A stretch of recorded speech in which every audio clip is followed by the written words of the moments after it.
Unboxing and installing new signals and tail from TST for my 2015 Yamaha R3. Overall, this was a pretty easy process. The hardest part was accessing the signals in the front. Bart makes this look way easier in his videos. Watch me struggle with this for way too long. I can't freaking see anything. What a pain in the butt. Eventually, I got it done. And if I can do it, anybody can. This would probably go faster if it were anyone else doing it.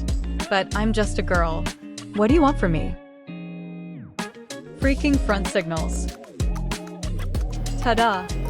Shine bright like a diamond fish. Now for the tail.